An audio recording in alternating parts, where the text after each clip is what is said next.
महाभाग्यवती ब्रजगोपिया। ब्रज की गोपांगनाओं के संबंध में हम जैसे पामर पुरुषों का कुछ कहना ही अपराध है। शुकदेव जी ने भी बड़ी ही सावधानी से श्रीमद् भागवत में कुछ कहा है, क्योंकि बिना तीनों गुणों से परे हुए कोई मनुष्य यथार्थ में गोपी तत्व को समझ ही नहीं सकता। जो बिना समझे केवल उस भाव की नकल करते हैं, उनसे तो पग पग पर अपराध बनने की संभावना है। सिंहिनी का दूध सुवर्ण के ही पात्र में रह सकता है, दूसरी जगह वह टिक नहीं सकता। वह इतना गूढ़ रहस्य है कि आदर्श का भी आदर्श माना जाता है। जब तक हृदय में तनिक भी काम वासना हो, तब तक मनुष्य गोपी तत्व के विषय में कुछ कहने का अधिकारी नहीं। तब तक तो वह यम, नियम, संयम, ध्यान, धारणा, जप, तप, योग आदि के द्वारा काम वासना का क्षय करे। तब उसे प्रेमी गोपी प्रेम की ओर बढ़ने का अधिकार होगा। इसके बिना किए बढ़ेगा तो गिर जाएगा। इसीलिए नारद जी ने अपने भक्ति सूत्रों में गोपियों को परम प्रेम का आदर्श बताया है। सूरदास जी कहते हैं, गोपी प्रेम की धुजा वे हरि की परमानंदिनी, परम मायादिनी, परम आह्लादिनी शक्तियां ही है। भगवान के भिन्न उनका कोई स्वरूप ही नहीं। उद्धव जैसे ज्ञानी भी उनके अलौकिक प्रेम को देखकर कह उठे, मैं यदि वृंदावन की कोई लता या गुल्म बन जाता तो कृतकृत्य हो जाता। क्यों? इसीलिए कि इन महाभाग्यवती गोपियों के पावन पादपाद्यों की परागराशि उड़ उड़कर मेरे ऊपर उड़ती। आहा, जिनकी चरण रेणु को ब्रह्मा आदि देवता तरसते हो, उनके संबंध में कुछ लिखना बड़ी ही दुष्टता है। गोपी गोपी कितना मोहक नाम है। भगवान के अनंत नामों को ले लीजिए, जितना मधुमेह स्निग्ध चित्त को हठात आकर्षित करने वाला उनका गोपी जन बल्लभ नाम है, उतना कोई भी नहीं। इसीलिए वैष्णव का इष्ट मंत्र यही है, गोपी जनों के वल्लभ। आहा, वल्लभ का महत्व नहीं, महत्व तो गोपी जनों का है। गोपी जन होते तो इन वल्लभ में इतना माधुर्य आता ही कहाँ से। भगवान से एक बार पूछा गया, तुम्हारे गुरु कौन है? उन्होंने कई नाम बताए। तब पूछा गया, असली गुरु कौन है? श्याम सुंदर रो पड़े। उनका हृदय भर आया, कंठ रुद्ध हो गया। गो इतना ही कह पाए, आगे कुछ कह न सके। गोपी, आहा गोपी, वे हमारे श्याम सुंदर की परम आराधनीय, परम आदरणीय गुरु रूप है।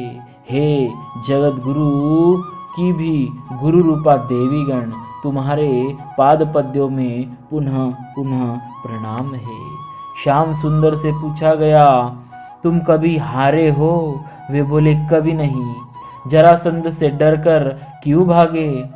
काल यवन के सामने भी तो भागे थे। इन सब का समाधान उन्होंने किया। भागना और बात है, हारना और बात है। सिंह जब शिकार को मारता है तो उसे पकड़ने को 10 कदम पीछे भी हट जाता है। जोर से दौड़ने के लिए पीछे हटना ही पड़ता है। यह तो विद्या है, रण कौशल है। हारने के मानी है दूसरे के अधीन हो जाना, उसके हाथ की कठपुतली बन जाना। भगवान से पूछा गया, किसी से नहीं हारे? वे सोच में पड़ गए और बोले, हाँ, हारे क्यों नहीं, गोपियों से तो हम सदा हारे ही हुए हैं। श्याम सुंदर से पूछा गया, तुम्हें वेद शास्त्र निर्लेप कहते हैं, तुम क्या लक्ष्मी के बिना रह सकते हो? वे बोले, अवश्य, इसमें क्या, वह तो मेरी दासी है, क्या ब्रह्मा के बिना रह सकते हो? उन्होंने कहा, मेरे प्रत्येक श्वास में अनंत ब्रह्मा उत्पन्न होते हैं और प्रश्वास में बहुत से ब्रह्मा पेट में चले जाते हैं। तो क्या जगत के बिना भी रह सकते हो? भगवान ने कहा, जगत तो मेरी भ्रुकुटी के संकेत में पैदा होता है और पलक मारते ही समाप्त। फिर पूछा, क्या वृंदावन के बिना, क्या ब्रजांगनाओं के बिना रह सकते हो? श्याम सुंदर रो पड़े, नहीं, यह मैं सुन भी नहीं सकता। रहने की बात तो अलग रही, गोपी तत्व को अभी तक किसी ने ठीक ठीक समझा ही नहीं। आगे भी कोई यथार्थ में समझेगा ऐसी आशा नहीं। रसमर्मज्ञ आचार्यगण गोपियों के 4 भेद बताते हैं। नित्य गोपी, रुचा रूपा गोपी, रुचा रूपा गोपी, ऋषि रूपा गोपी, पुण्य प्राप्ता गोपी। एक तो सदा जो गोलोक में भगवान के साथ रहती है, वो गोपिकाएं वृंदावन में अवतरित हुई। दूसरी वेद की ऋचाओं ने बड़ी तपस्या की थी, वे गोपी रूप में प्रकट हुई। तीसरे ऋषियों ने दंडकारण्य में प्रभु से कांता भाव के रसास्वादन का वरदान मांगा था, वे गोपी रूप में प्रकट हुई। चौथे जिन्होंने सुकृत कर्मों से ऋषियों के वरदान से कृष्ण वल्लभा होने का वरदान पाया था, ये सभी कृष्ण प्रिया और भगवद अनुगामिनी हुई। श्री गोपीजनों के संबंध में एक बात और है, जिसे सुनने समझने के भी अधिकारी सब नहीं। आज तक इतिहास में श्रवण भक्ति के सर्वश्रेष्ठ उदाहरण महाराज परीक्षित जी है।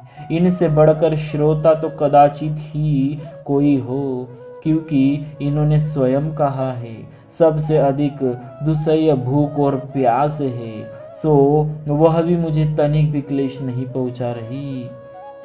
क्योंकि आपके मुख से जो हरि कथा रूपी अमृत टपक रहा है, उसे पीने से मैं सब कुछ भूल गया हूँ। शुकदेव जी ने यह सोचकर कि बड़ा अच्छा श्रोता है, इसे गोपी प्रेम की असली कथा सुनानी चाहिए, कथा आरंभ की। यहाँ से शुरू करो। भगवान की बंशी सुनकर कोई बच्चे को दूध पिला रही थी, वह ऐसे ही भागी, कोई दूध दूह रही थी, वहीं से चल दी। कोई अंजन लगा रही थी, एक ही आंख में लगा पाई थी, वैसे ही भागी। कोई केश बांध रही थी, उसी दशा में चल दी। किसी ने कहीं का वस्त्र कहीं पहन लिया। इस तरह शुकदेव जी बड़ी उमंग में वर्णन कर रहे थे। बीच में ही परीक्षित बोल उठे, हे महामुनि, वे गोपिकाएं तो भगवान को अपना एक प्रियजन सुहृद मानती थी। उनका श्री कृष्ण में ब्रह्म भाव तो था नहीं, तब उन्हें संसार से मुक्ति कैसे मिल गई? मुक्ति तो ज्ञान के बिना होती नहीं, और उनका चित्त आसक्त था माया के गुणों में। शुकदेव जी ने अपना माथा ठोका, अरे बाप रे बाप, यह अभी गोपी को समझा ही नहीं। कहता है उन्हें मुक्ति कैसे मिली? ज्ञान तो हुआ ही नहीं। गोपियों की और मुक्ति, उनको और ज्ञान की कमी।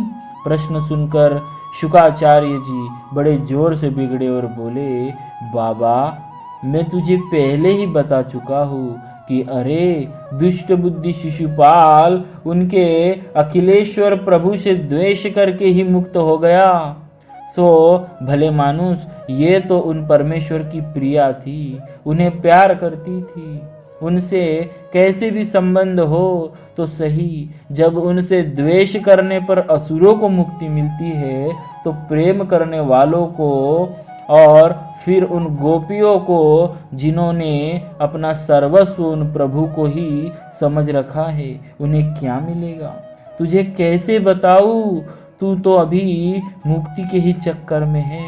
इसके बाद शुकदेव जी ने भगवान की दिव्य रास लीला का वर्णन किया, जिनका रहस्य गोपी भाव की स्फूर्णा हुए बिना नहीं समझा जा सकता।